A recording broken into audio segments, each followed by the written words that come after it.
SC ST OBC समाज बहुजन समाज नहीं समझता है और ऐसे ढोंगी बाबाओं के चक्कर लगाते रहते हैं और ये जो है उनसे ही अपना रोजी रोजगार को चला रहे हैं कि अगर उनके घर में माँ हैं, बहनें हैं, बेटियां हैं, अगर मंगलसूत्र और सिंदूर नहीं लगाती हैं तो वो भी खाली प्लॉट है।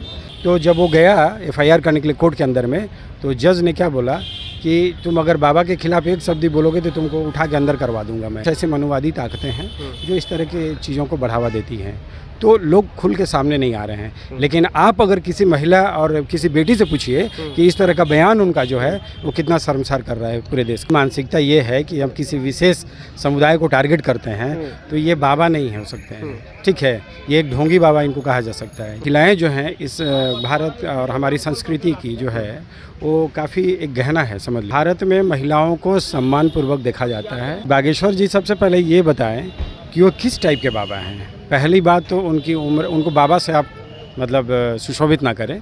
जो महिला सिंदूर नहीं लगाती है, जो महिला मंगलसूत्र नहीं पहनती है, वो खाली प्लॉट है। ये बागेश्वर धाम वाले बाबा पंडित धीरेन्द्र के शास्त्री का बयान है और इस बयान को लेकर के बिहार ही नहीं पूरे देश में काफ़ी बवाल चल रहा है। बवाल इस वजह से कि कई संगठन ये कह रही है कि ये महिला विरोधी बयान है, तो कई लोग ये कर रहे हैं कि ये किसी धर्म विशेष व्यक्ति का टारगेट करके ये बयान दिया गया। हमारे साथ में शैलेश जी हैं, राष्ट्रीय जनता दल के नेता हैं, प्रदेश महासचिव हैं। जो महिला सिंदूर नहीं लगाती है, जो महिला मंगलसूत्र नहीं पहनती है, वो महिला खाली प्लॉट है। कैसे देखते हैं? देखिए, मुझे तो हंसी आती है और सबसे पहले मैं आपको धन्यवाद देना चाहूँगा आपके चैनल को कि इस तरह की जो बातों को आप उठा रहे हैं काफ़ी गंभीरता से, तो इसके लिए आपको बहुत बहुत धन्यवाद।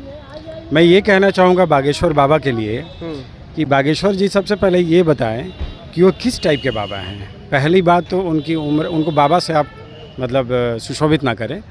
ऐसा बयान देने वाला व्यक्ति बाबा नहीं हो सकता है, क्योंकि भारत में महिलाओं को सम्मानपूर्वक देखा जाता है, ठीक है, और महिलाएं जो हैं इस भारत और हमारी संस्कृति की जो है वो काफ़ी एक गहना है, समझ लीजिए। और बाबा बागेश्वर कहते हैं कि जो महिला सिंदूर नहीं लगाती है, जो महिला मंगलसूत्र नहीं पहनती है, अगर नहीं दिख रहा है तो खाली प्लॉट है। मैं ये पूछना चाहता हूँ उनसे खुद कि अगर उनके घर में माँ हैं, बहनें हैं, बेटियां हैं, अगर मंगलसूत्र और सिंदूर नहीं लगाती हैं तो वो भी खाली प्लॉट है, उसके ऊपर भी कब्जा किया जा सकता है। तो ये बयान उनका जो है पूरे देश की महिलाओं को एकदम शर्मसार करने वाला बयान है। अच्छा, एक तर्क ये भी दिया जा रहा है कि बाबा किसी खास समुदाय के लोगों को टारगेट किए, क्योंकि मुस्लिम महिलाएं नहीं सिंदूर लगाती है, नहीं मंगलसूत्र पहनती है। इन पर आपकी क्या राय? अगर इस तरह की टारगेट करते हैं तो आप क्या करेंगे?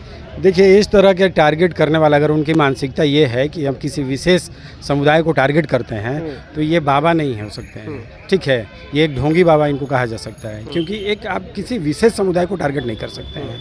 और फिर अगर इस तरह का कहा जाए तो इस पे उन पे FIR हो सकता है, केस हो सकता है उन पे। पर शैलेश जी, एक वास्तविक बात ये भी है कि बाबा के भक्त करोड़ों में, लाखों में जब प्रवचन करते हैं तो लाखों लोग उनकी सभा में जाते हैं। देखिए, इस देश में यही सबसे बड़ी विडंबना है कि हमारा समाज जो है वो नहीं समझता है। SC ST OBC समाज बहुजन समाज नहीं समझता है और ऐसे ढोंगी बाबाओं के चक्कर लगाते रहते हैं और ये जो है उनसे ही अपना रोजी रोजगार को चला रहे हैं। अच्छा, तो बाबा हनुमान जी से बात करते हैं, भगवान से डायरेक्ट कनेक्शन है, फिर भी आप बाबा के विरोध में बोल रहे हैं इस तरह की बातें। बाबा ने देखा है क्या? बाबा ने, किसी ने देखा है बाबा? हनुमान जी से डायरेक्ट बात करते हैं। कैसे आप प्रूफ कर सकते हैं कि बाबा ने हनुमान जी से बात किया है? किसी ने देखा है? कहने से हो जाएगा? अब ये देखने वाली थोड़ी बात है, हनुमान जी थोड़ी दिखते हैं। अरे दिखते नहीं है तो कुछ तो प्रमाण होना चाहिए ना कि हमने बात की। जैसे मैं आपसे बात कर रहा हूँ, आप मेरा बाइट ले रहे हैं, तो आप दिख रहे हैं ना कि मैं आपसे बात कर रहा हूँ। यानी कि बाबा गलत बोल रहे हैं। बिल्कुल बिल्कुल अगर बाबा गलत बोल रहे हैं तो कार्रवाई क्यों नहीं हो रही है? सिर्फ आप लोग एजेंडा सेट कर रहे हैं। देखिए, कार्रवाई होनी चाहिए, निश्चित रूप से होनी चाहिए। वो नहीं रही है ना? नहीं, करना पड़ेगा। इस देश की महिलाओं को और बच्चियों को सबको जगना पड़ेगा। ना ही महिला आयोग संज्ञान में नहीं लिया, ना ही मानवाधिकार आयोग संज्ञान में लिया।